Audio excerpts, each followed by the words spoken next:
최근에 전 세계에서 가장 뜨거운 관심사는 바로 한국의 핵무장에 관한 부분이라고 봐도 과언이 아닐 정도로 트럼프의 한국 핵무장 발언 이후 한국이 어떤 행보를 보일지에 대해 전 세계가 주목하고 있습니다. 사실 아무리 한국의 국제적 위상과 입지가 기하급수적으로 상승했다고 해도 전 세계인들이 이억만리나 떨어져 있는 한국의 안보에 이렇게까지 관심을 가진다는 것은 약간 이상하게 들릴 수도 있습니다. 그러나 최근 들어 북한의 미사일 도발이 점점 더 심해지고 있고 심지어 이들의 미사일 사정거리는 미국 본토에까지 닿는다는 소식이 전해지며 국제적인 혼란을 야기하고 있는데요.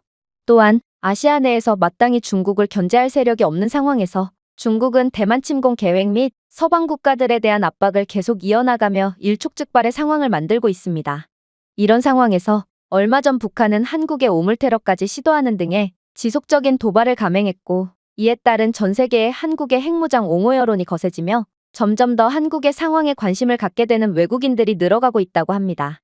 그리고 최근에는 한국의 핵무장에 관한 충격적인 자료가 공개돼서 전 세계적인 파장이 일고 있는데요. 그렇다면 도대체 어떤 자료가 유출되었던 것인지 자세한 내용 살펴보도록 하겠습니다. 최근 도널드 트럼프 미국 대통령 후보는 한국의 주둔해 있는 주한미군을 철수시키는 대신 한국의 핵무장 허가를 진지하게 검토하겠다는 파격적인 주장을 했고 이는 전 세계적인 충격을 야기하고 있습니다.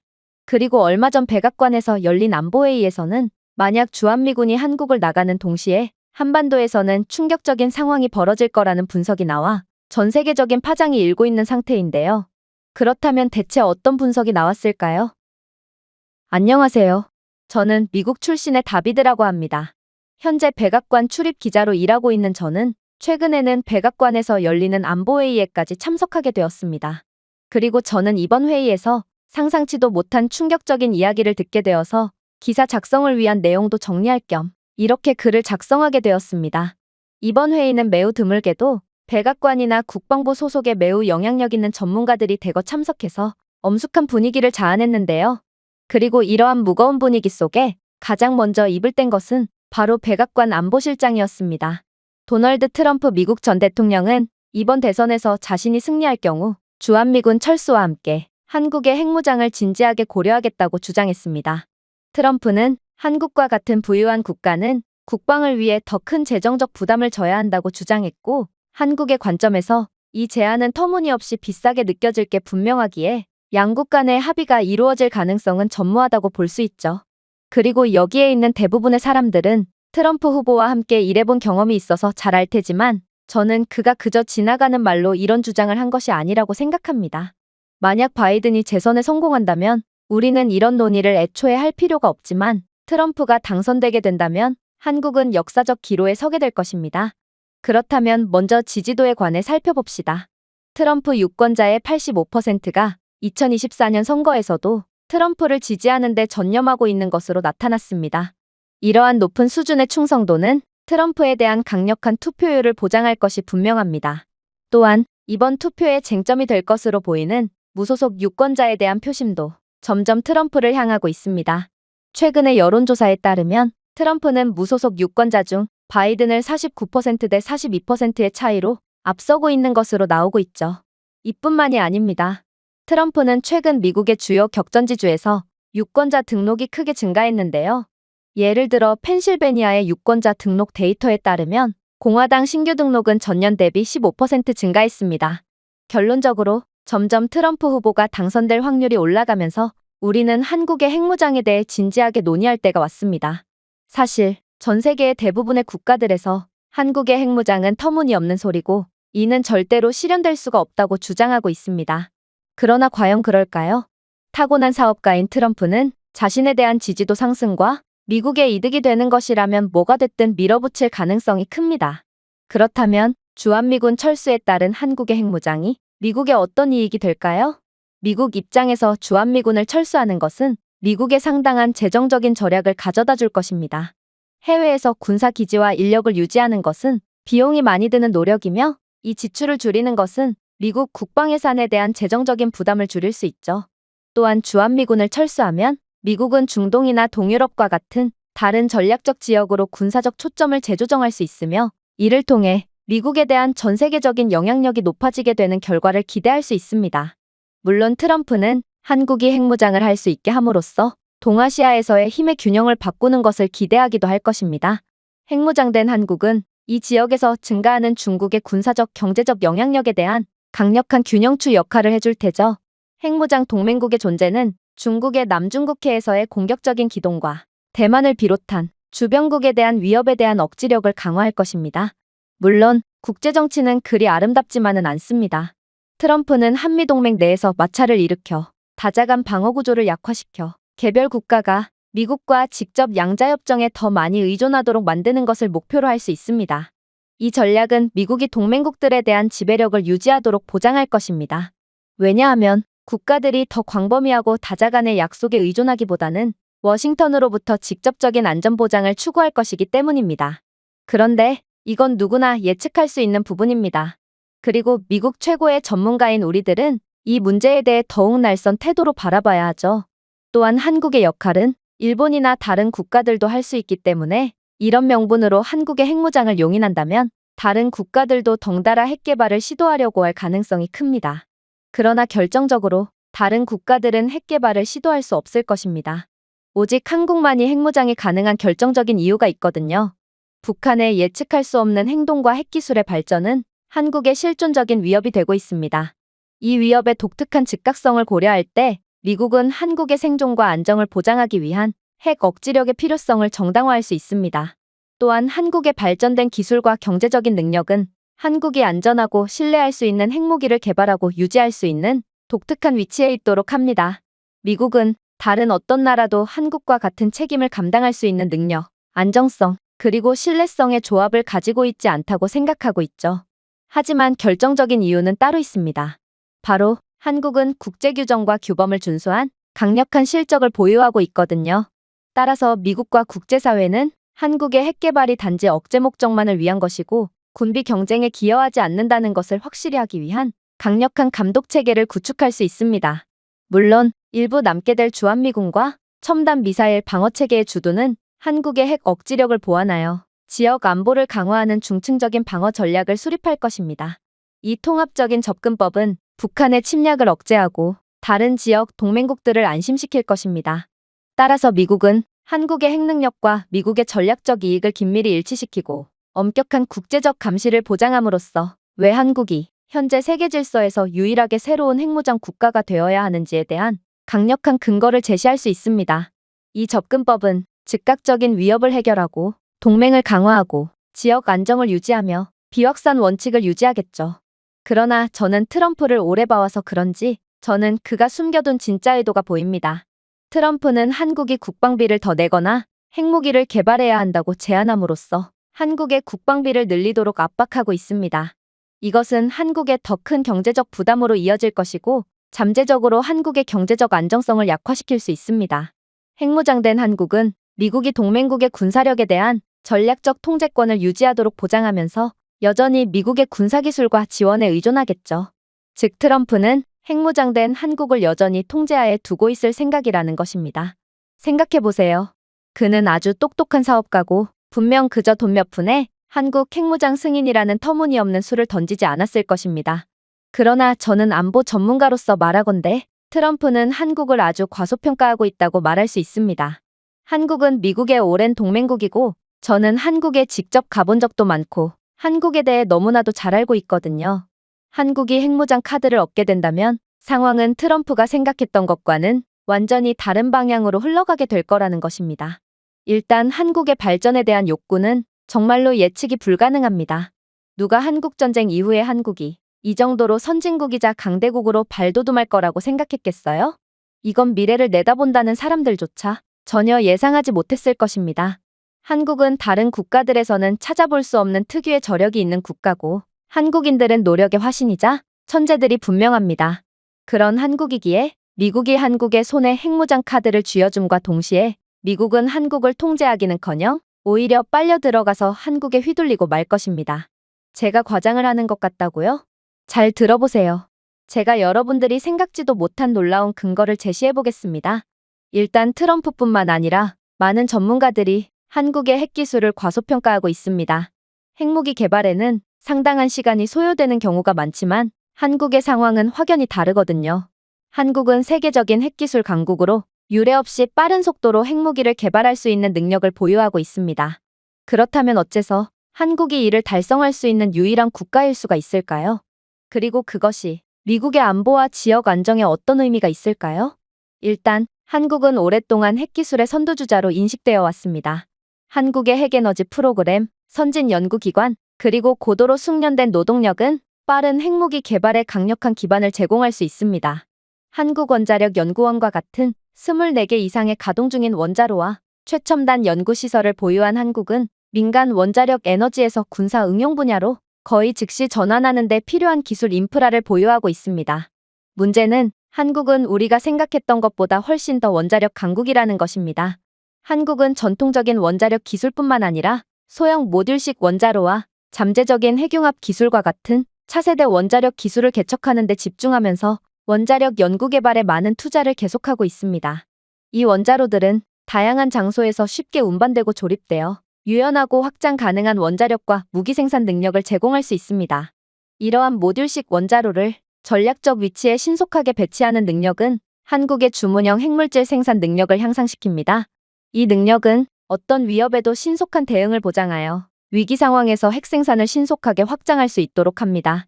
이러한 원자로는 기존의 원자로에 필요한 몇 년과 비교하여 수개월 내에 설치되고 운영될 수 있습니다. 이는 한국은 기존의 수년에서 수십 년이 걸리는 핵 개발 과정을 모두 건너뛰고 세계에서 가장 빠르게 핵을 개발해낸 국가로 단숨에 뛰어오를 수 있다는 말과 같습니다. 그만큼 원자력의 모듈식 설계는 매우 복잡한 기술력이 필요한 과정이고 이를 성공한 한국은 위기 상황에서 매우 중요한 신속한 배치와 확장성을 확보할 수 있습니다. 어디서든 원자로를 신속하게 설치할 수 있는 능력은 지속적이고 적응력 있는 핵물질 생산을 보장함으로써 미국이 상상치도 못했던 생산성을 발휘할 것입니다.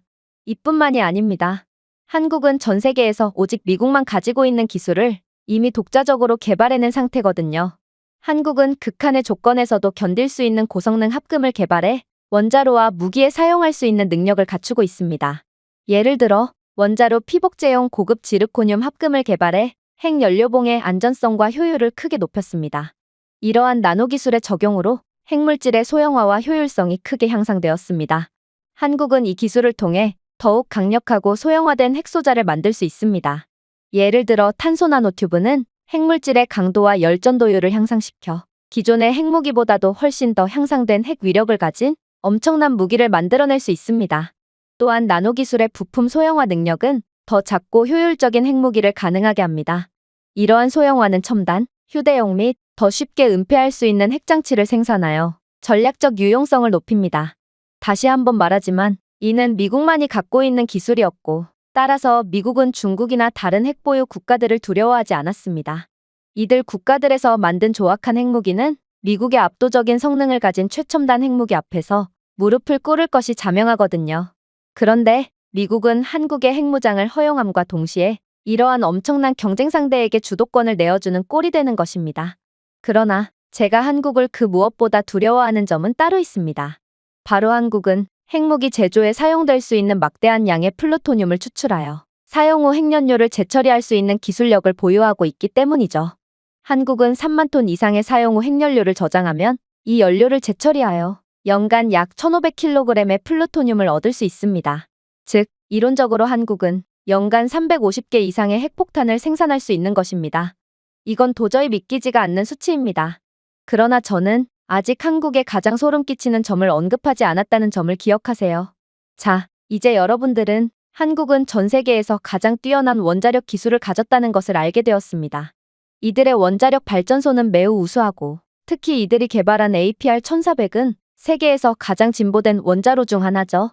한국의 원자로 기술은 효율적일 뿐만 아니라 군사적 목적에 쉽게 적응할 수 있어서 무기급 플루토늄을 빠르게 생산할 수 있습니다. 그리고 이로 인해 한국은 우리가 생각한 것보다 매우 오래전부터 원자력 발전을 통해 많은 이익을 얻어왔죠. 즉, 한국이 숨겨진 플루토늄 비축량을 가지고 있을 가능성을 배제할 수 없는 것입니다.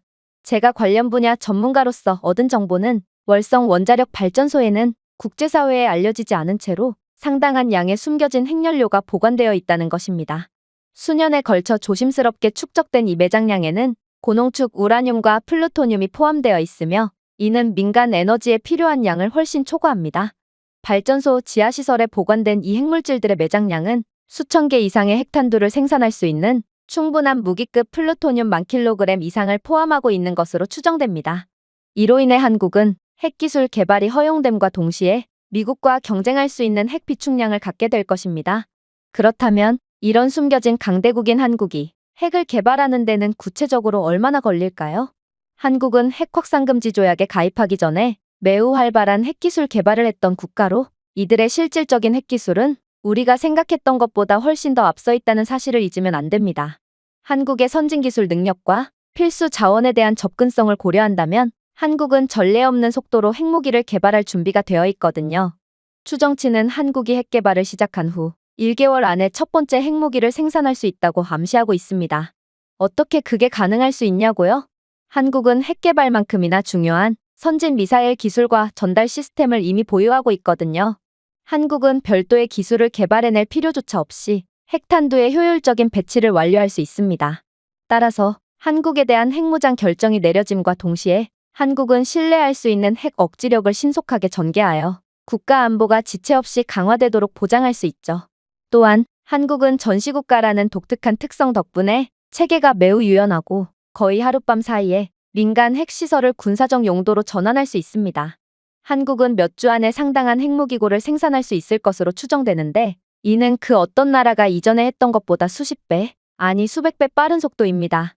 따라서 한국은 핵 개발 시작과 동시에 기존에 모아뒀던 재료들로 4,000발 이상의 고성능의 핵무기를 만들 수 있을 걸로 추정됩니다. 다시 한번 말하지만 이건 정말 말도 안 되는 일이라는 것을 알아두시기 바랍니다. 한국은 그야말로 나라 자체가 거대한 최첨단 군수공장이라고 봐도 무방하고 트럼프가 한국의 목에 목줄을 걸기 위해 핵무장을 승인했다간 오히려 미국은 거대한 진돗개에게 끌려가는 3살 배기 아이처럼 한국에 완전히 휘둘리고 말 것입니다. 미국이 늘 그래왔던 것처럼 한국에 넘어간 통제권을 어떤 방법을 써서라도 다시 빼앗아오면 되는 거 아니냐고요? 여러분, 한국은 북한이라는 통제할 수 없는 불량배와 맞닿아 있는 군사 강국이라는 것을 잊지 맙시다.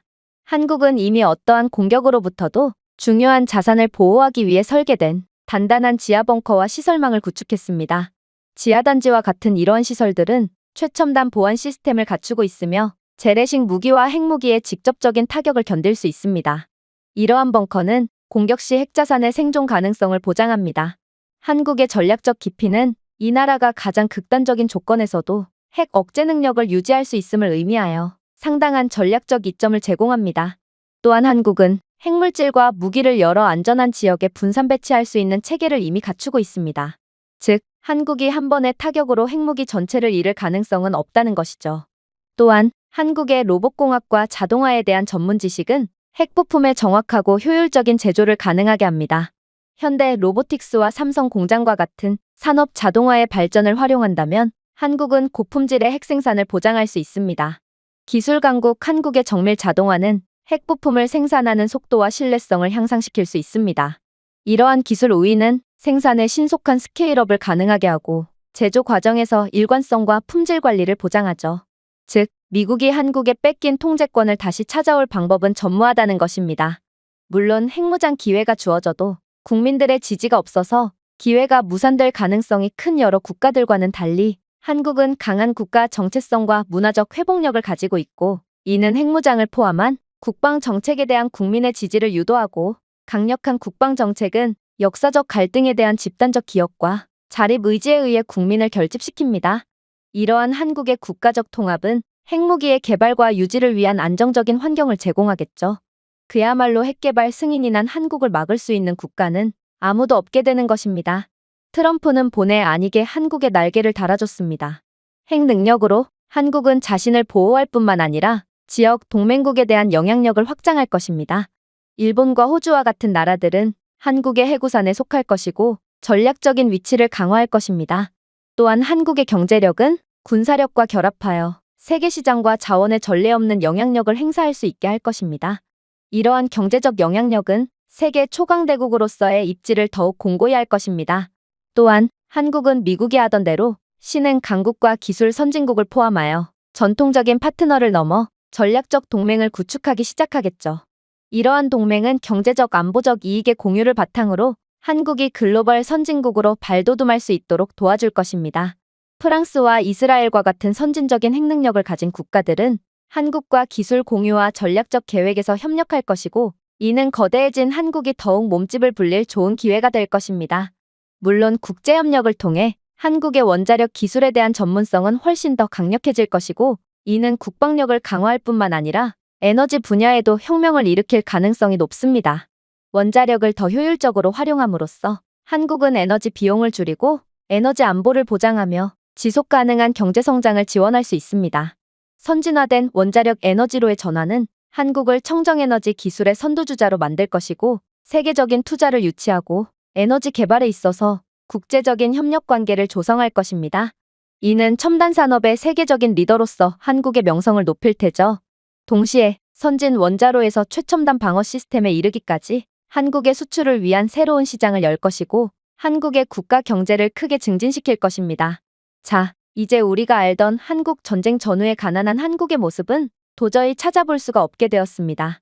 한국은 불과 100년이 지나기도 전에 세계 최빈국에서 최강국으로 완전히 탈바꿈했고, 이 나라가 새로운 역경을 계속해서 극복해 나가면서 어떤 것들을 배웠는지에 대한 교훈을 주고 있습니다.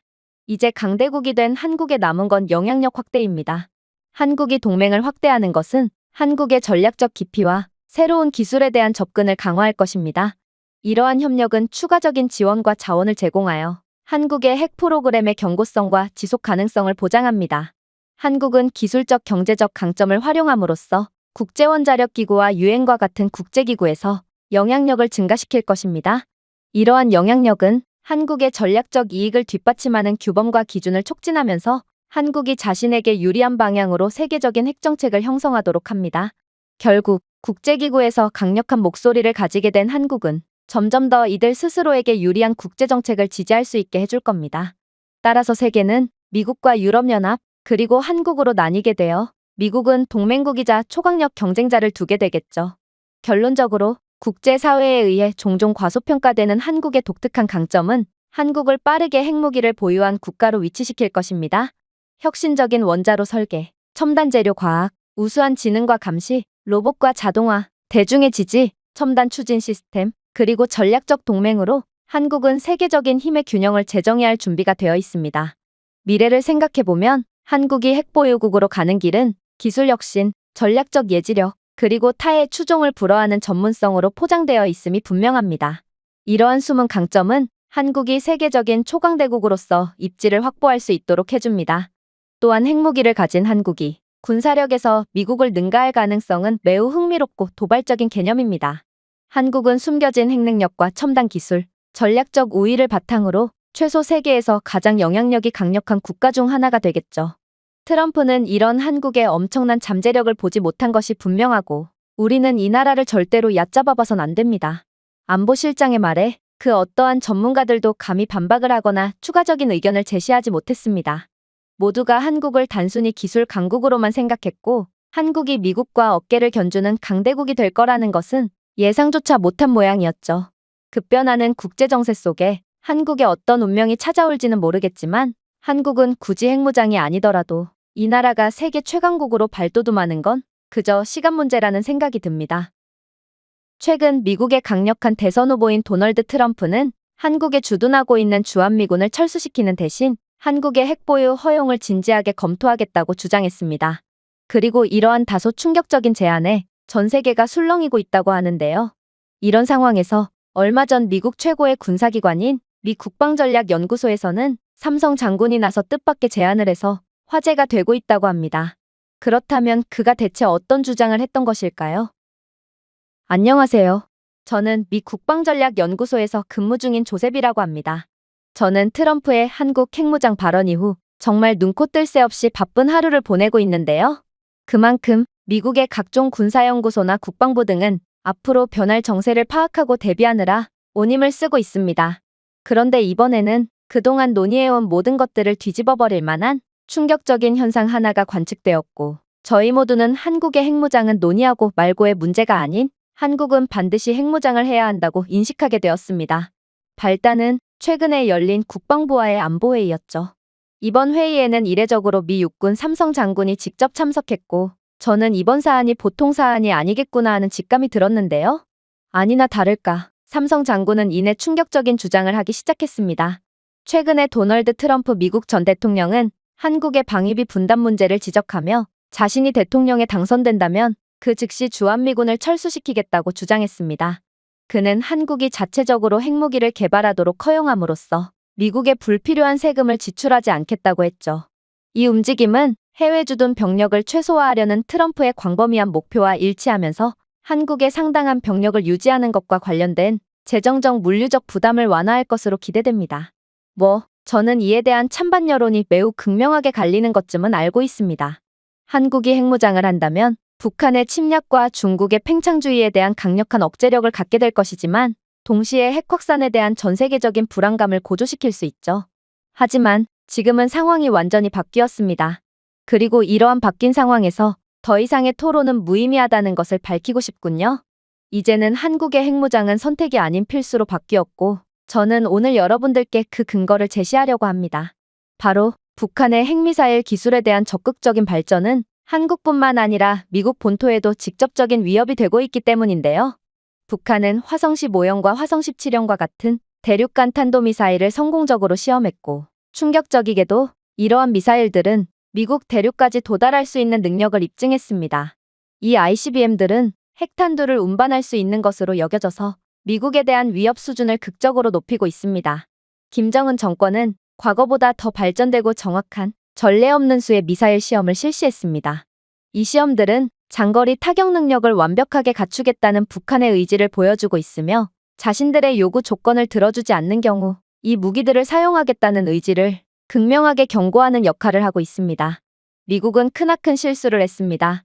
우리는 그저 한국에 해구산을 제공하겠다는 말만을 반복하며 북한의 미사일 개발을 지켜보기만 했거든요. 미국이 진작에 한국의 핵무장의 필요성을 인식하고 동맹국으로서의 한국을 믿고 이들의 핵개발을 승인해줬다면 상황이 이 지경까지는 치닫지 않았을 겁니다. 하지만 그러지 못했고 북한 지도부는 미국이나 한국에 점점 더 호전적인 자세를 취하고 있으며 실제로 한국을 넘은 미국 본토에 대한 핵보복 위협도 빈번하게 일어나고 있습니다. 이 선언들은 단순한 허풍이 아니라 핵무기를 북한의 생존과 협상력에 필수적인 것으로 간주하는 전략적인 움직임을 뜻합니다. 북한의 발전된 미사일 기술과 핵능력의 결합은 미국 본토를 타격 가능한 거리에 위치시켜 미국의 국가 안보에 직접적이고 즉각적인 위협을 조성합니다. 그리고 이러한 위협은 한국도 마찬가지로 느끼고 있죠. 하지만 위협은 여기서 끝이 아닙니다. 최근에 저는 충격적인 정보 하나를 입수하게 되었거든요. 바로 중국이 올해 안에 대만을 기습 침공할 가능성이 높다는 소식인데요. 실제로 얼마 전 중국은 대만 해협 근처에서 침공 시나리오를 시뮬레이션하는 대규모 군사훈련을 실시하기도 했죠. 이러한 훈련에는 수륙, 양육, 공중폭격 및 사이버 공격이 포함되었으며 중국이 이 정도로 노골적인 군사 도발을 한 적은 처음이기에 이는 중국이 대만 본토를 지배하기 위해 다양한 군사 능력을 사용할 준비가 되어 있음을 나타냅니다. 이렇듯 현재 미국은 외교 정책에서 중대한 고비를 맞이하고 있습니다. 세계의 경찰 역할을 자처하던 미국의 계획은 완전히 실패로 끝났고 결국 북한과 중국 그 어느 나라도 막아내지 못하고 말았습니다. 그리고 이러한 실패는 미국 본토에까지 위협으로 작용하고 있죠.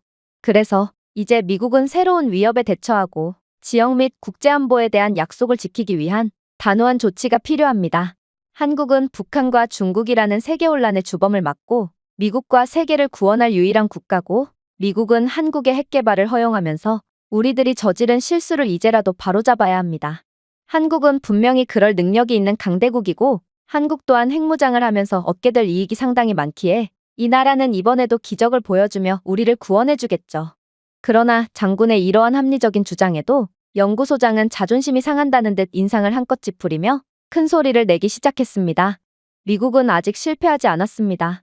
한국의 핵개발을 지지하며 이들에게 권력을 넘겨주는 것은 말도 안 됩니다. 미국은 여전히 세계의 경찰이고 북한과 중국 같은 깡패들쯤은 언제든지 손봐줄 수 있죠. 물론 한국은 강력한 군대를 가진 선진국이라는 것은 인정하겠습니다.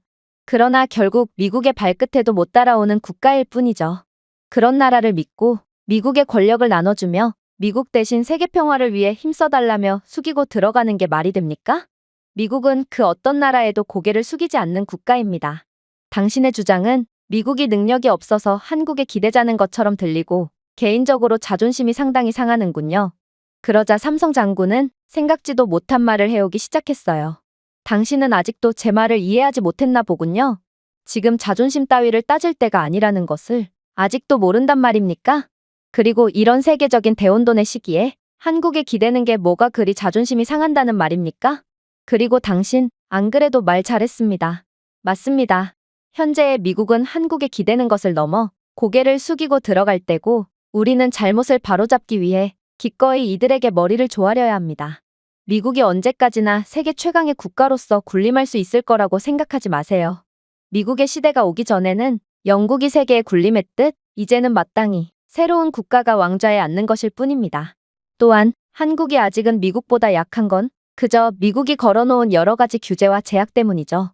핵 개발의 경우에도 당신은 한국이 기술력이 없어서 핵무기가 없는 거라고 생각하시는 건가요? 이건 전부 미국이 걸어놓은 제한 때문입니다.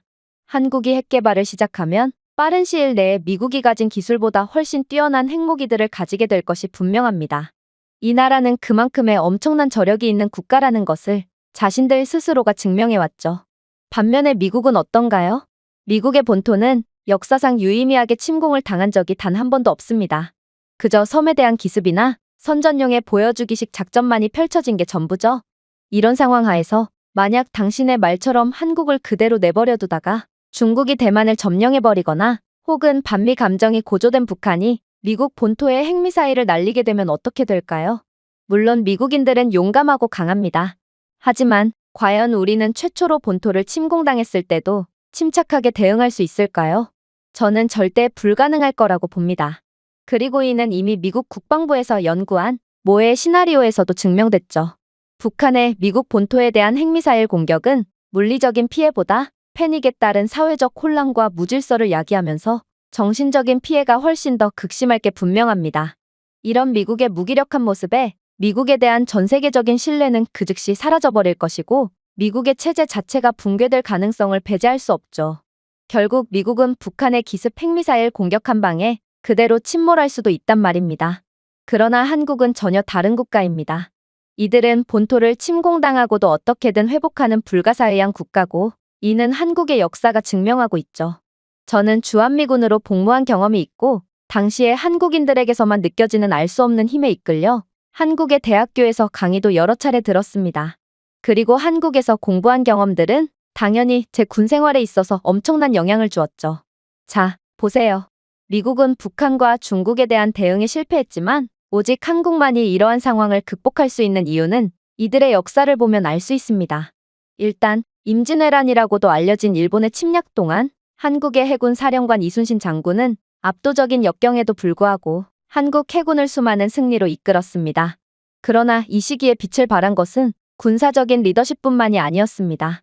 한국의 평범한 시민들로 구성된 지역 민병대는 최소한의 자원으로 그들의 조국을 지키기 위해 일어섰습니다. 무기를 든 농부와 승려들은 일본 침략자들에 맞서 전부 나라를 지키기 위해 일어난 민간인들이었고 이들은 목숨을 잃는 것을 두려워하지 않고 싸웠습니다. 실제로 이들의 유격 전술과 지역 지형에 대한 친밀한 지식은 일본의 보급로를 방해하고 그들의 점령을 약화시키는 데 결정적인 역할을 했죠. 개인주의로 점점 무너져가는 미국의 상황을 생각해보세요. 과연 북한의 핵미사일이 미국 본토를 타격했을 때 미국인들은 나라를 위해 자기 한 몸을 희생할 준비가 되어 있을까요? 아니면 대만을 정복한 중국이 한국이나 미국까지 넘보기 시작할 때 이에 맞서 싸울 미국인들이 있을까요?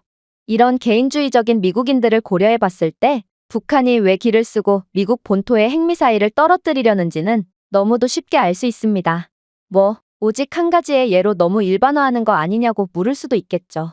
자, 1593년 벌어진 행주전투에서 권율 장군은 대부분이 민간인으로 구성되었던 2300명의 부대로 3만 명의 일본군에 맞서 행주성을 방어했습니다. 조선의 백성들은 침략자들을 격퇴하기 위해 화살, 바위, 뜨거운 기름과 같은 단순한 무기들을 사용하여 그들의 투지와 지략을 보여주었습니다. 왜 바위와 뜨거운 기름이었냐고요? 당시 조선의 수뇌부들은 백성들의 날부치까지 전부 다 세금으로 뜯어가 놓고도 일본의 침략이 시작되자마자 저항 한번 안 해보고 도망가 버렸거든요. 그러나 이러한 무능력한 위정자들의 한심하고도 비겁한 행동에도 한국의 백성들은 끝까지 나라를 위해 희생했습니다. 결국 조선의 백성들은 행주에서 승리를 거두었고 이들의 저력을 만천하에 보여주었습니다. 사실 미국이나 다른 국가들에서는 이 같은 일들이 한 번이라도 일어났다면 그 즉시 전설처럼 추앙받았을 게 분명합니다. 민간인들의 투쟁이야말로 진정한 감동이자 기적이거든요. 그러나 한국에서 이러한 민간인들의 투쟁과 승리, 극복의 역사는 특히나 많이 찾아볼 수 있습니다. 위기의 시기에 한국인들은 그 즉시 자원을 모으고 지역 민병대를 조직하거든요. 이러한 자기 조직화의 능력은 한국의 역사적 회복력에서 중요한 요소입니다. 실제로 징비록과 승정원 일기는 한국의 지역사회가 침략자들을 격퇴하기 위해 즉석 방어군을 구성한 많은 사례들을 기록하고 있기도 하죠. 한국인들의 이러한 저력과 위기 상황에서 힘을 합쳐 극복하는 능력은 일본 점령 중에도 어김없이 발현되었습니다. 1907년 전라도와 경상도의 마을 사람들은 일본군에 저항하기 위해 의병으로 조직되었습니다. 농기구와 약간의 화기로 무장한 이 민간인들은 일본의 순찰을 매복하고 보급로를 방해하면서 유격전을 벌였습니다. 그들의 노력은 저항 정신을 살려주었고 민간인 동원의 가능성을 보여주었습니다.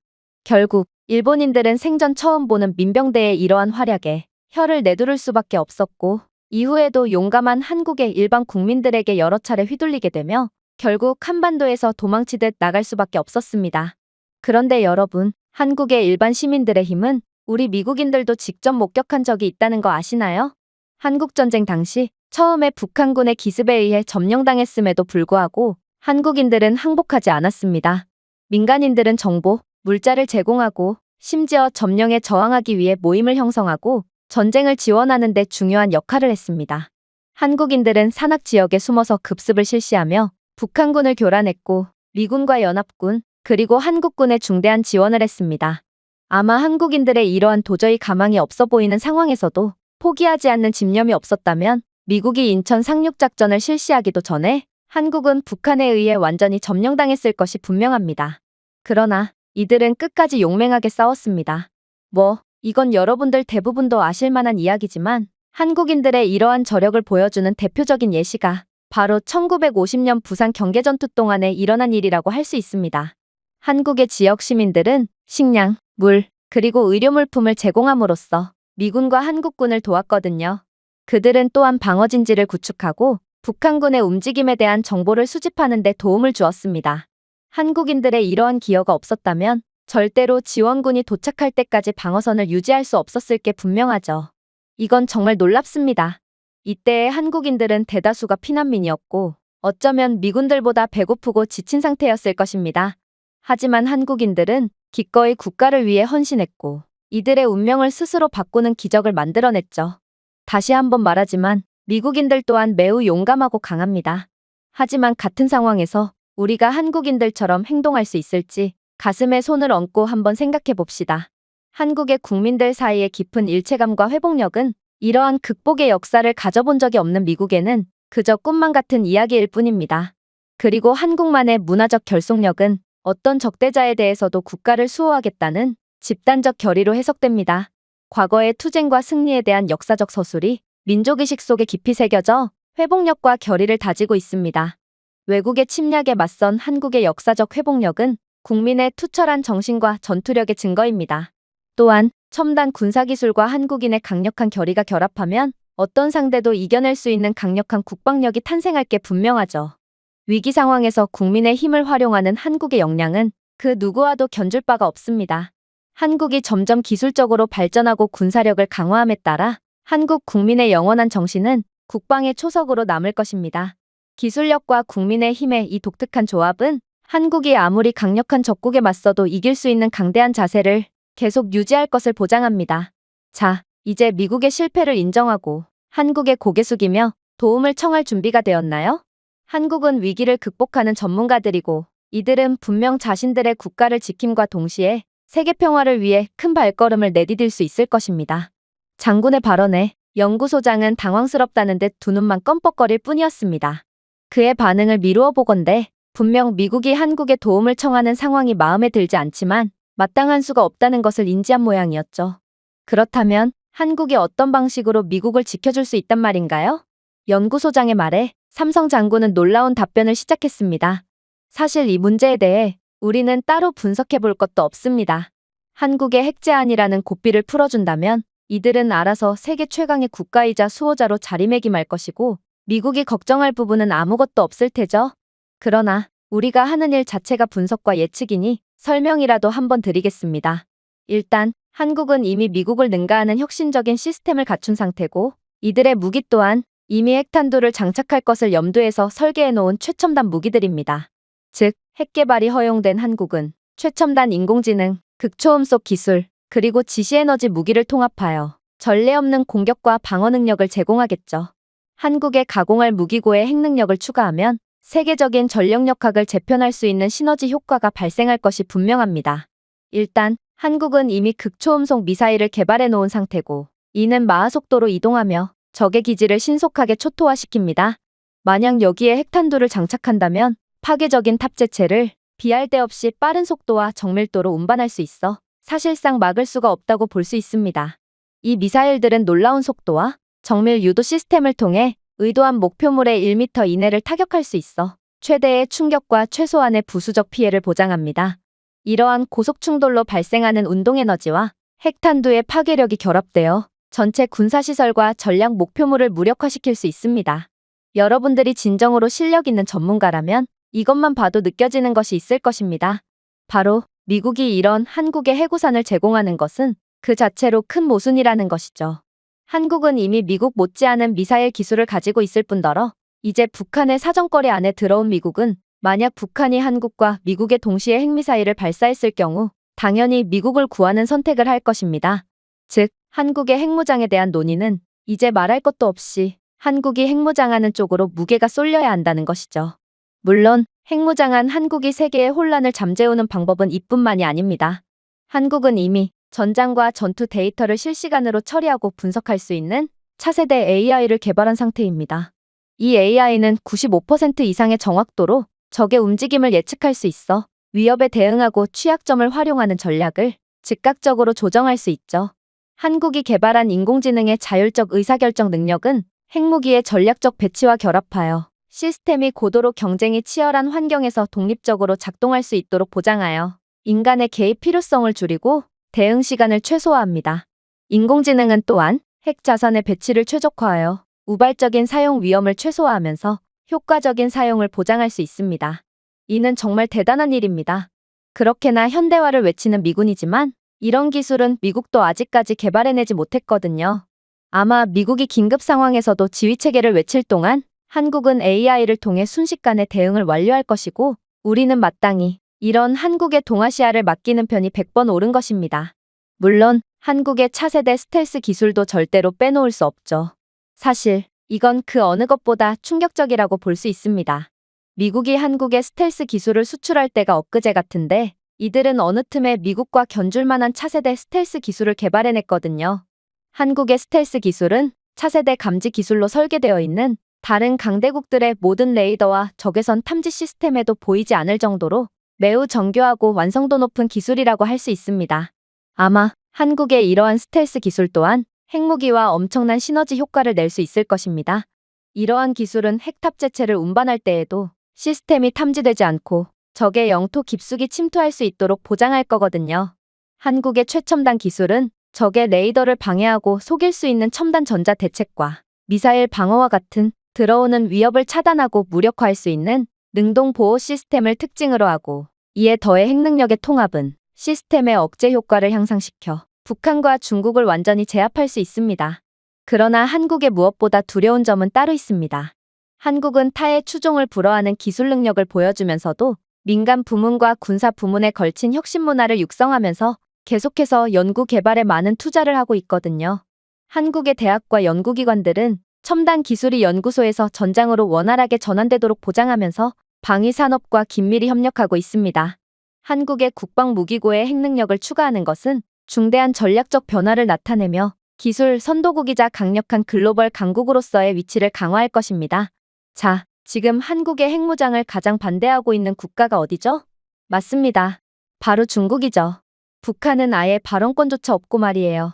이것만 봐도 핵무장을 하게 된 한국이 어떻게 세계를 구하는지를 알 수 있습니다. 중국도 바보가 아니고 한국이 핵무장을 통해 미국의 권력을 그대로 이어받게 된다면 자신들은 아시아에서의 영향력을 더는 확대하지 못한다는 것을 잘 알고 있거든요. 아마 대만 침공도 물거품이 되어버리겠죠. 북한도 마찬가지입니다. 북한이 만약 한국에 핵미사일을 발사한다면 한국은 그러한 핵미사일을 단번에 요격해버릴 것이고 3초 만에 수백, 아니 수천 발의 핵미사일을 선물로 보낼 것입니다. 그야말로 북한이라는 나라가 지구상에서 지워지는 순간이 찾아올 거란 말입니다. 결국 한국의 핵능력은 잠재적인 침략자들에 대한 강력한 억제력을 제공하여 한국에 대한 적대적인 행동이 심각한 결과를 초래하도록 보장할 것입니다. 미국은 지리적인 요건상 도저히 해낼 수가 없었던 일이지만 핵으로 무장한 한국은 미국과도 견줄 강대국으로 군림하게 될 거고, 이에 따른 억지력은 한국 자신을 방어하는 것뿐만 아니라 미국 본토에 대한 위협까지 막아준다는 것이죠. 결국 선진 국방 기술을 보유한 핵능력이 있는 국가로서 한국은 국제 외교에서 상당한 영향력을 얻을 것입니다. 이 증가된 영향력은 안보, 무역, 그리고 지역 안정에 대한 정책과 결정을 형성하면서 한국이 세계 문제에서 더 적극적인 역할을 하도록 하겠죠. 또한 핵무기와 선진 국방 시스템의 성공적인 통합은 한국을 군사 혁신의 선두주자로 자리매김하게 만들 것입니다. 이 기술 리더십은 경제 성장을 주도하고 한국의 글로벌 경쟁력을 강화하면서 다른 부문에서 더 많은 발전을 촉진하겠죠. 한국의 강화된 군사력은 또한 다른 나라들과의 더 강력한 전략적 동맹으로 이어질 수 있습니다. 세계 안보의 핵심 국가로서 한국은 공동방위 계획에 대해 동맹국들과 협력할 수 있고 세계 무대에서 그 위치를 더욱 공고히 할 수 있죠. 자, 이러한 한국의 부상이 바로 미국이 걱정하는 부분일 것입니다. 그러나 다시 말하지만 이건 미국 이후에 새로운 패권국이 탄생하는 과정이므로 미국은 너무 배아파할 필요가 없습니다. 이건 한국만의 저력의 결과물이며 결국 한국은 미국의 안보를 책임져주는 역할을 함께 수행해 줄 테니 미국 입장에서는 자존심이 조금 상하더라도 결국 이익이 되는 관계입니다. 자, 우리는 이제 쓸데없는 한국의 핵무장 논의 대신 초강대국으로의 부상이 임박한 한국에 대해 더욱 면밀히 조사해야 합니다.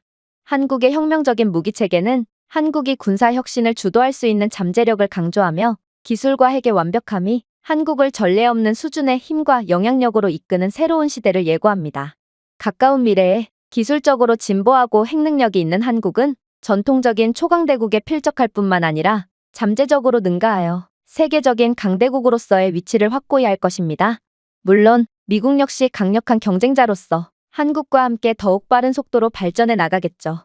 미국의 이익 그리고 안보를 위해서라도 한국에 대한 핵무장 승인이 빠른 시일 내로 이루어져야 할 것입니다. 장군의 연설이 마무리되자 회의실은 일동 숙연해졌습니다. 장군의 논리에는 흠잡을 데가 전혀 보이지 않았고 저희 모두는 그저 홀린 듯 박수만을 보낼 뿐이었죠. 그의 말대로 한국의 핵무장에 대한 논의는 정말로 무의미해 보였고 한국이 핵무장을 하는 것이 미국 그리고 세계 평화를 위한 지름길이라는 생각이 듭니다. 미국 백악관이 한 회의실, 세계 각국에서 온 전문가들이 한국의 핵무장에 관한 사안을 논의하기 위해 모였습니다. 그런데 특정 국가에서 온 전문가들은 한국의 핵무장은 말도 안 된다며 고성을 지르면서까지 한국의 핵개발을 반대하는데요. 그런데 미 국방부의 고위 관계자가 이에 대한 충격적인 주장을 시작하자 어수선했던 회의실은 곧바로 진정이 되고 모두가 수긍하며 고개를 끄덕이게 됩니다. 그렇다면 그는 대체 한국에 대한 어떤 주장을 했던 것일까요? 안녕하세요. 저는 미국 출신의 보우라고 합니다. 현재 미국 백악관 비서실에서 근무하고 있는 저는 최근에 여러 차례 국제안보회의에 참석하게 되었는데요. 현재 미국은 한국의 핵무장에 대한 갑론을 박으로 매우 시끄러운 상태고 이에 따른 국제 여론을 살펴보고자 여러 국제회의를 개최하며 정신없는 시간을 보내고 있거든요. 사실 국제회의라고 해봤자 양상은 항상 비슷하게 흘러갔습니다. 미국은 한국이 핵무장을 하는 게 더 이익이 되니 한국에 대한 핵무장 승인을 주장했고 다른 국가들도 한국의 편을 들어주는 편이었죠. 그러나 중국은 달랐습니다. 중국은 회의장에서 거의 드러눕다시피 할 정도로 한국 핵무장에 대해 기를 쓰고 반대했고 그렇게 회의는 유야무야 끝나기 일쑤였죠. 그러나 저는 이번 회의는 약간 다를 거라는 알 수 없는 기대감을 가졌는데요. 왜냐하면 이번에 미국 측을 대표해서 나온 전문가는 주한미군으로 파견 갔던 경력이 있는 미국군 삼성 장군이었거든요. 아무래도 그동안 각자만의 입장만을 외쳐댔던 회의와는 달리 이번 회의는 한국의 입장을 잘 알고 있는 전문가가 있으니 한결 순조로운 회의가 될 것 같았습니다. 그렇게 삼성 장군의 연설을 시작으로 회의는 시작되었습니다. 여러분들 모두가 아시다시피 도널드 트럼프 미국 전 대통령은 주한미군 철수와 더불어 한국의 핵무장을 진지하게 논의하자고 주장했고, 우리는 이 문제에 대해 논의하기 위해 이 자리에 모였습니다. 미국의 입장은 한결같습니다. 한국의 핵무장은 논의하고 말고의 문제가 아닌 반드시 이루어져야 하는 일이라는 것이죠. 북한의 지속적인 핵개발과 호전적인 도발은 지역 안정과 미국과 동아시아 이익에 중대한 위협이 됩니다. 핵무장한 한국은 북한의 침략에 대한 강력한 억제력으로 작용하여 한국은 물론이고 광범위한 지역에 대한 즉각적인 위협을 줄일 수 있습니다. 그리고 미국 전문가의 연설이 끝나자 어김없이 교수 출신의 중국인이 곧바로 나서서 침을 튀어가며 반박을 시작했습니다. 북한은 절대로 한국의 핵무기를 발사하지 않을 것입니다. 북한은 중국의 오랜 친구이며 중국이 이들을 충분히 억제할 수 있죠. 따라서 한국이 북한의 존재 때문에 핵개발을 한다는 것은 터무니가 없다고 볼 수 있습니다. 그리고 한국의 핵무장은 동아시아의 군비 경쟁을 촉발할 수도 있죠. 한국은 왜 세계 평화를 해치면서까지 핵개발을 고집하는 건지 모르겠습니다. 어쩔 때 보면 한국이야말로 진정한 지구의 암덩어리가 아닌가 싶은 생각마저 들 정도로 말이죠. 그리고 중국 교수의 다소 도발적인 말에 삼성 장군은 표정을 잠시 찌푸리더니 이내 답변을 시작했습니다. 글쎄요, 당신들 중국에서 온 사람들 맞죠? 중국인들이 한국을 보고 지구의 암덩어리라는 말을 하다니 제가 이에 대해 할 말은 많지만 논점에서 벗어나니 핵무장에 대한 답변만 드리겠습니다. 일단 중국은 북한을 제어할 수 있다고 했는데 북한에 하루 걸러 하루 미사일 도발을 실시하는 모습을 좀 보세요. 도대체 이런 모습을 보고도 어떻게 북한을 제어할 수 있다는 말을 할 수 있죠? 이쯤 되면 오히려 중국이 북한의 미사일 도발을 사주한 것 같은 느낌마저 자아내고 있습니다. 우리는 이제 외교적 노력과 제재가 북한의 핵야망을 억제하는 데 실패했다는 점을 인정해야만 합니다.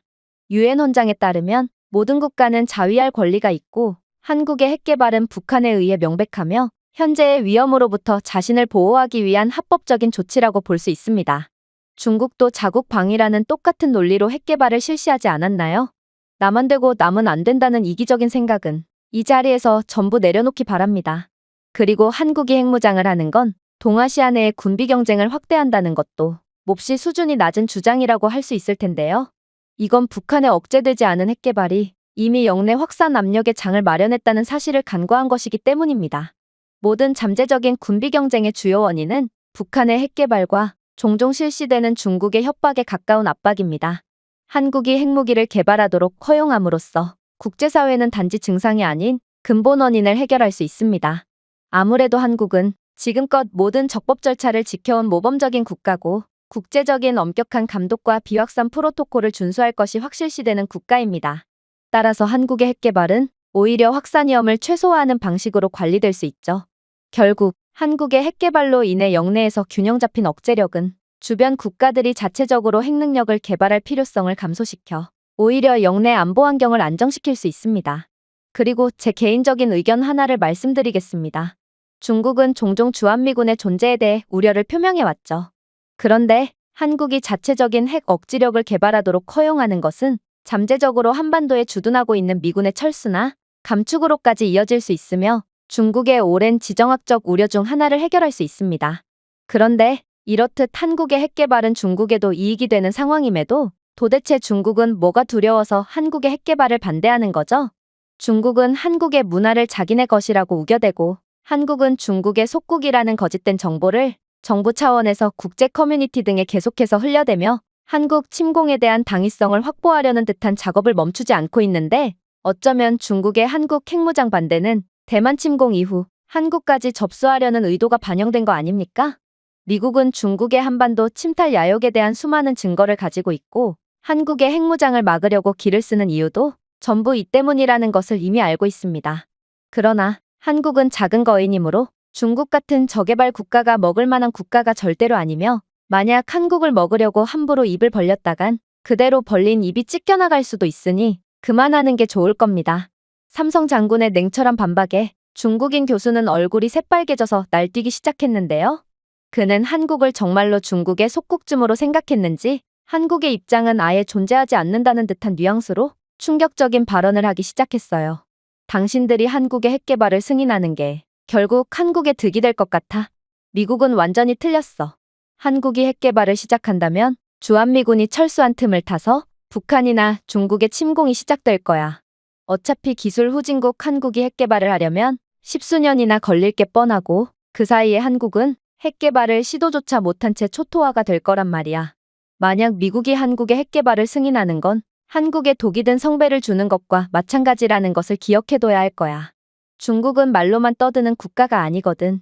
중국인의 협박에 가까운 발언에 회의장 안에 모여있던 모두는 경악을 할 수밖에 없었습니다. 나름 권위 있는 국제안보회의에서 이런 수준 낮은 협박과 고성이 오가다니 저는 중국인들의 무례함에 학을 떼고 말았죠. 하지만 삼성 장군은 너무나도 태연했습니다. 그리고 이내 놀라운 답변을 건네기 시작했죠. 중국이 한국을 침공한다면 뭐가 달라지는 거라도 있나요? 나는 주한미군으로 복무한 적이 있고 적어도 여기 있는 모든 전문가들보다 한국을 잘 안다고 자부합니다. 그리고 이런 내가 한마디 해주자면 중국이 한국을 침공한다면 그건 타오르는 불길 속에 몸에 기름을 붓고 기꺼이 들어가는 꼴이 될 겁니다. 중국의 인해 전술도 한국에는 절대로 먹혀들지 않는다는 거죠. 애초에 자신도 함께 불타 죽을 각오도 없이 한국을 침공한다는 이야기를 쉽게 내뱉는 것을 보니 당신은 이곳 회의에 올 자격도 없는 수준 낮은 식견을 가졌을 것이 분명합니다. 그러니 그런 불쌍한 당신을 위해 가르침을 주도록 하죠. 중국의 전략은 빠르게 한국에 상륙해서 서울로 진격하여 수도를 점령하고 신속한 항복을 강요하는 것일 테죠. 그러나 당신들은 모르고 있습니다. 서울의 도시 지형은 방어에 최적화되어 있다는 것을 말이죠. 애초에 한국의 도시 계획은 북한의 침공에 즉각적으로 대응하도록 설계되어 있습니다. 반지하 아파트 구조는 자연적인 벙커 역할을 하고 고층 건물에 설치된 기관총 거치대와 적격시설은 주요 거리와 교차로를 통제할 수 있는 우수한 관측 지점을 제공할 뿐더러 옥상의 헬기패드는 신속한 병력 지원과 의료 후송을 가능하게 하여 방어 작전의 지속력을 유지합니다. 한국의 거리, 골목 및 건물의 복잡한 배치는 침략군에 대한 기습 공격을 위한 수많은 기회를 제공할 것이고 이는 도시 계획에 대한 한국의 성견지명의 승리인 것입니다. 한국군은 이러한 방어에 최적화되어 있는 사회 기반 시설을 이용해 즉각 반격할 것이고 중국군과의 도시 전투에서 압도적인 우위를 점할 것이 자명하죠. 오히려 이런 지옥 속으로 기꺼이 들어오겠다니 한국 입장에서는 서울로 들어오는 중국군들을 스스로 목숨을 끊으러 오는 총알바지 특공대쯤으로 여길 것이고 매우 고마워할 것입니다. 그런데 한국의 가장 두려운 점이 무엇인지 아십니까? 바로 한국은 징병제 국가라는 것입니다. 한국에서는 모든 신체가 튼튼한 남성은 의무적으로 군복무를 하게 되고 이로 인해 예비군들이 상당히 많은데요. 심지어 한국 예비군들은 정기적으로 그들의 기술을 연마하고 즉각적인 배치를 위한 훈련을 받기에 중국이 제 아무리 인해 전술로 밀어붙인다고 해도 한국의 예비군 지역방어대는 이를 효율적으로 방어해낼 수 있죠. 아, 제가 결정적인 부분을 아직 말씀드리지 않았군요. 한국 예비군들의 전투력만 해도 비리로 인해 훈련할 예산이 없어서 총 한 번 제대로 못 쏴본 중국군의 전투력을 압도한 상태지만 한국에는 예비군보다 강력한 특별한 존재가 있습니다. 그건 바로 예비군 훈련이 끝난 한국의 민방위들이죠. 이들은 훨씬 더 가혹한 환경에서 군복무를 끝냈고 예비군 훈련을 모두 마치고도 아직도 민방위 훈련을 받으며 위기 상황에서 군사적 노력을 지원할 준비를 게을리하지 않고 있습니다. 그야말로 전시의 한국인들은 모두가 가공할 만한 병력이 된다는 것입니다. 생각해보세요. 아마 한국인들은 중국의 침공을 꿈에도 못 꾼 채로 붐비는 출퇴근 지하철에 몸을 싣고 있겠죠. 그러나 이러한 통근자들 중에는 훈련된 탱크 조종사, 포병 교환원, 그리고 보병 예비역들이 있다는 사실을 잊으면 안 됩니다. 스마트폰을 통해 신속한 동원 경보가 전송되면 이 사람들은 지하철을 빠르게 빠져나와 도시 전역에 흩어져 있는 미리 지정된 무기고와 군사시설로 향할 것이 분명하거든요. 전쟁이 난다면 바로 도망가겠다는 대답을 건넨 비율이 전 세계에서 가장 높은 겁쟁이 중국인들과는 달리 한국인들은 참전 의지가 세계에서 가장 높은 국가로 이들은 나라를 위한 희생이라면 어떤 것도 감내할 준비가 되어 있습니다. 이렇듯 민방위들이 향한 무기고와 부대들은 몇 분 안에 완전히 작동하는 탱크 여단을 갖추고 파견하는 군사활동의 중심지로 변할 수 있습니다. 제가 아까 말씀드렸듯이 한국의 도시는 전시를 염두에 두고 계획되었습니다. 따라서 한국의 밀집된 도시 기반 시설은 미리 배치된 무기고와 서울과 같은 도시에 훈련된 예비군의 높은 밀도와 결합되어 민간 지역에서 바로 탱크 부대를 신속하게 배치할 수 있을 테죠. 한국의 도시교통 허브를 군사 동원 지점으로 신속하게 변환하는 능력은 타의 추종을 불허하며 한국은 신속한 대응 시나리오에서 독보적인 우위를 점하고 있습니다. 즉, 이러한 전문 부대를 민간인으로부터 직접 동원할 수 있는 이 능력은 오직 한국만이 갖추고 있고 한국이 전례 없는 속도로 도시 방어를 실시하거나 신속한 대응 시나리오를 통해 중무장을 할 수 있도록 하는 중대한 전술적 이점을 제공한다는 것이죠. 물론 기름이 없어서 탱크 조종 훈련조차 전혀 하지 않는 오합지졸 중국군들은 전역한 지 30년은 된 베테랑 한국인 아저씨가 모는 탱크에 무참히 짓밟힐 것이 너무도 자명합니다. 지금 중국에서 오신 분들의 얼굴이 점점 새파랗게 질리고 있는데 저는 한국의 진짜 무서운 점을 아직 시작도 안 한 상태이므로 당신들이 심호흡을 할 약간의 시간을 드리도록 하겠습니다. 자, 여러분들은 한국이 세계 최고의 IT 강국이라는 것을 잘 알고 계실 겁니다. 즉, 한국의 인력은 정보기술, 사이버 보안 및 관련 분야에서 능통한 많은 전문가들로 이루어진 것이죠. 한국의 특성상 이러한 전문가들은 사이버 공격 또는 전시 시나리오 동안 즉시 사이버 방어 역할로 전환될 수 있습니다. 생각해보세요. 이들은 그저 민간인 사이버 전문가가 아닙니다. 다른 국가와는 달리 한국의 IT 전문가들은 총을 쏠 수 있고 군대를 전역했기에 군대에 대한 이해도가 있는 매우 전문적인 국방 사이버 전문가들이라는 것이죠. 21세기의 전쟁은 총으로만 하는 게 아니듯 한국의 고급 통신망은 군과 민간 사이버 부대 간의 원활한 조정을 가능케 해서 압도적인 우위를 점할 수 있습니다. 일반적으로 코딩, 네트워크 보안 및 IT 관리에 종사하는 직장인은 기술을 활용하여 국가 기반 시설을 사이버 위협으로부터 보호할 수 있죠. 이러한 민간과 군대의 유기적인 전환은 중요한 네트워크 및 데이터를 안전하게 유지하고 적의 사이버 공격에 신속하게 대처하여 한국의 디지털 및 물리적 방어의 무결성을 유지합니다. 물론 중국도 어느 정도의 사이버 보안 능력을 가지고 있지만 이것들은 전문 군대나 정부 단위에 집중되어 있습니다. 하지만 한국처럼 민간 IT 전문가들이 군 사이버 방어 역할에 원활하게 통합되는 것은 한국의 독특한 전략적 이점을 보여줍니다. 이러한 한국만의 특장점은 역으로 중국 측의 사이버망을 해킹하여 전력을 아예 차단시켜 중국을 전쟁 시작과 동시에 눈뜬 장님으로 만들어버리겠죠. 또한 공항에서는 더욱 공포스러운 일들이 일어나기 시작합니다. 인천국제공항은 세계적으로 가장 바쁜 공항 중 하나이며 수백만 명의 승객들을 위한 환승 중심지 역할을 하는데요. 이 여행자들 중에는 한국인 예비역 조종사들이 상당히 많이 분포해 있고 그들 중 많은 이들은 의무적인 군복무 후에도 상업적인 비행을 계속하고 있습니다. 신속한 동원이 필요할 때 이 조종사들은 공항 라운지에서 바로 소환될 수 있습니다. 특별 군사 의정선은 그들이 민간인에서 군사적인 역할을 수행하도록 즉시 전환시켜 가까운 공군기지로 신속하게 이동할 수 있도록 해주죠. 이러한 놀랍도록 효율적인 시스템은 중국은 엄두도 못 내고 있는 부분으로 중국의 엄격한 민간 분야와 군대의 구분은 엄청난 비효율성을 보여주고 있는 게 현실입니다. 반면에 한국은 항공에서 지속적인 경험을 쌓은 베테랑 민간 조종사들을 빠르게 군 병력으로 투입시켜 국가를 보호하는 숭고한 역할을 할 수 있도록 도와주죠. 중국 입장에서 매우 불행한 점은 한국 공군은 세계에서 가장 강력한 군대 중 하나로 이미 수많은 최첨단 전투기가 자신들의 새로운 주인을 기다리고 있다는 것입니다. 상업적인 항공에서 전투항공으로의 이러한 원활한 전환은 한국의 최소한의 시간으로 항공 우위를 유지하고 공중 위협에 대응하는 데 있어 상당한 이점을 제공합니다. 결국 중국군은 한국 침공과 동시에 현역이 아닌 한국인 아저씨들에게 진작에 완전히 박살이 날 게 분명합니다. 자, 이제 한국의 K9 자주포니 K2 전찬이 하는 이야기는 할 필요조차 없습니다. 한국이 세계 1차 세계대전에서 사용하던 고물 재래식 무기를 사용한다고 해도 호랑이 아가리 속으로 기꺼이 들어오는 중국군쯤은 들어오는 대로 전멸을 면치 못할 것입니다. 따라서 중국이 한국이 핵 개발을 완료하기 전에 침공하느냐는 헛소리는 세상 물정을 아예 모르는 어린아이나 할 법한 소리라는 것입니다. 삼성 장군의 이러한 논리적인 답변에 중국 교수는 이제 몸까지 부들부들 떨어대기 시작했습니다.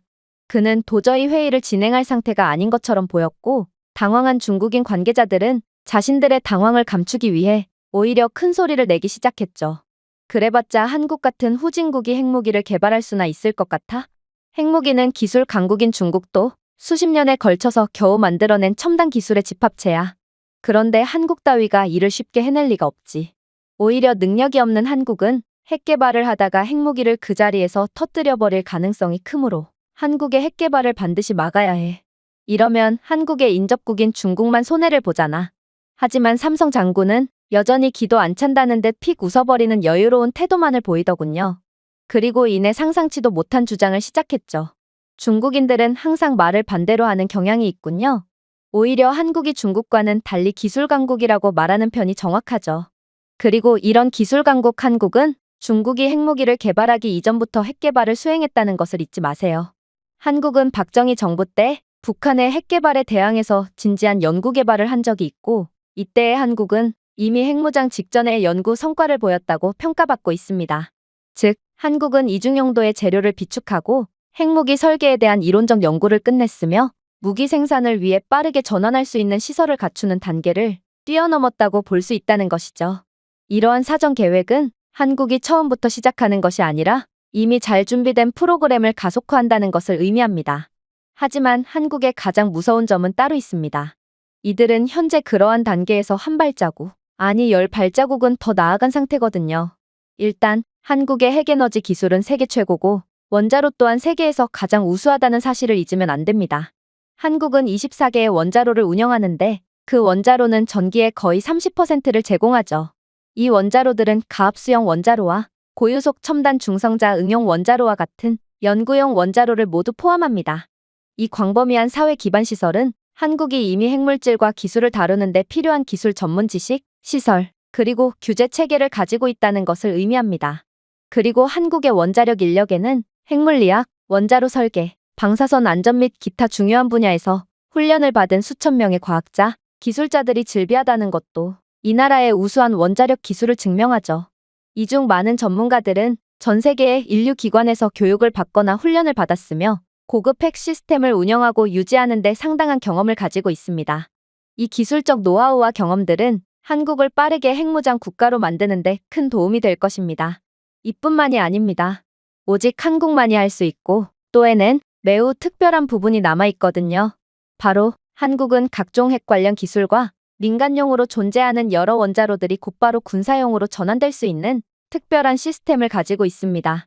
하나로와 같은 연구용 원자로는 의료용 동위원소 생산, 재료 실험, 과학 연구를 포함한 다양한 민간 목적으로 설계되었습니다. 그러나 무기급 플루토늄 생산과 같은 군사적 용도로도 사용될 수 있죠. 이러한 원자로를 지원하는 기술과 기반 시설은 본질적으로 이중 용도로 사용되어 민간용에서 군사용으로 매우 간단하게 전환할 수 있습니다. 즉, 이 나라는 이미 핵 개발에 대한 완벽한 준비가 되어 있으며 심지어 한국은 핵무기가 없지만 기존의 몇몇 핵무장 국가들보다 뛰어난 핵연구 기반을 가지고 있는 정말 말도 안 되는 능력을 가지고 있다는 것입니다. 또한 한국은 민간 핵에너지 프로그램을 위해 우라늄 농축 기술을 개발한 경험이 있다는 것도 한국을 그 누구도 무시할 수 없게 만듭니다. 그리고 한국은 우라늄 동위원소를 분리하기 위해 가스 원심 분리기를 사용하고 있는데 이러한 원심 분리기를 재구성하여 일반적으로 원자로 연료로 사용되는 저농축 우라늄으로 핵무기에 적합한 고농축 우라늄을 생산할 수 있죠. 따라서 한국은 기존 원심 분리기 시설을 무기 생산에 빠르게 적용할 수 있어 필요한 핵분 열성 물질을 얻는 데 필요한 시간을 크게 단축할 수 있습니다. 중국이 핵 개발에 수십 년이 걸렸다고 해서 한국도 마찬가지일 거라는 생각은 아주 잘못되었다는 것입니다. 오히려 한국의 이러한 뛰어난 기술 인프라와 여러 경험들을 고려해보건대 한국은 단 몇 개월 안에 중국이 수십 년에 걸쳐 만든 핵무기보다도 더욱 기술적인 핵무기를 만들 수 있을 것으로 추정됩니다. 이런 나라가 핵무기를 만들다가 실수로 터뜨릴 가능성이 얼마나 될까요? 제 정보에 따르면 오히려 중국이야말로 소수민족의 땅에서 핵 개발을 하다가 실수를 해서 많은 인명사고가 났다고 알고 있습니다. 물론 중국 정부는 이러한 사실을 곧바로 묻어버렸지만 말이에요. 그러나 한국은 중국과는 근본부터가 다르다는 것을 반드시 알아둬야 할 것입니다. 자, 그렇다면 한국은 대체 핵무기 개발에 어느 정도의 시간이 걸리며 얼마큼의 핵무기를 만들 수 있을까요? 이에 대한 대답에 앞서 한국에서 운영 중인 원자로는 부산물로 플루토늄을 생산한다는 것을 알아둬야 할 것입니다. 비록 공식적으로 이 플루토늄은 원자로 연료 재활용과 같은 민간 목적을 위한 것이지만 한국은 플루토늄을 추출하기 위해 사용 후 핵연료를 재처리하여 무기급 수준으로 정제할 수 있는 기술력을 보유하고 있고 따라서 무기 사용을 위해 손쉽게 용도 변경이 가능합니다. 한국의 선진 핵기반 시설을 고려할 때 그동안 이들이 모은 상당한 양의 플루토늄이 핵무기로 빠르게 전환되는데 사용될 수 있을 것으로 보입니다. 즉, 광범위한 핵 인프라, 기술적 전문성, 잠재 능력, 고도화된 계획, 기존의 핵분열 물질 비축 등이 한국의 핵무기 개발 속도를 한 달 내로 끌어올리는 기반이 되고 있습니다. 한국은 중국보다 수백 배는 빠르게 핵무기를 개발할 수 있는 능력을 가지고 있다는 것이죠. 이러한 여러 요인들이 복합적으로 작용해 민간 핵 프로그램에서 군사 프로그램으로 빠르게 전환할 수 있는 여건이 조성되고, 이를 통해 한국이 핵무장을 할 수 있다면 획기적으로 짧은 기간 내에 핵무장을 달성할 수 있는 독보적인 위치에 서게 됩니다. 또한 한국이 그동안 비축해둔 엄청난 양의 플루토늄은 이 나라가 핵무기 개발을 시작한다면 그 즉시 엄청난 양의 핵무기를 생산할 것을 보장하고 있습니다. 한국에 대한 핵무기 개발 승인이 떨어진다면 이 나라는 밑에서부터 차근차근 올라오는 게 아닌 곧바로 미국 다음 가는 세계 2위의 핵보유 국가가 되거나 혹은 미국과 어깨를 나란히 할지도 모르죠. 그러나 어찌됐든 중국은 한국이 핵무기를 개발하는 즉시 한국의 아래로 밀려난다는 것입니다. 제가 중국의 한국을 속국쯤으로 여기는 태도를 보고 기가 차는 이유도 바로 여기에 있습니다. 자신들보다 뛰어난 나라를 그저 인구수와 국토가 작다고 깔보는 건 합리적이지도 않고 매우 옹졸한 짓이죠. 중국이 한국을 얕잡아 보다간 정말 큰 대가를 치르게 될 것입니다. 삼성 장군의 주장에 중국인들은 일동 할 말을 잃고 고개를 숙일 뿐이었습니다. 그동안은 미국과 중국 모두 양측의 이익만 대변하느라 회의가 제대로 진행되지 않았지만 주한미군 출신 장군의 한국의 입장과 능력을 대변해주는 논리는 중국의 문혼리 생떼를 박살내는데 크게 기여를 한 모양이었죠. 한국의 핵무장이 어떤 방향으로 흘러갈지는 모르겠지만 저는 이런 알면 알수록 강력한 한국에 감탄을 하는 중입니다. 제가 준비해온 내용은 여기까지입니다. 끝까지 시청해주셔서 진심으로 감사드리며 여러분들의 구독과 좋아요, 알림 설정은 영상 제작에 큰 힘이 됩니다. 이상 세모튜브였습니다.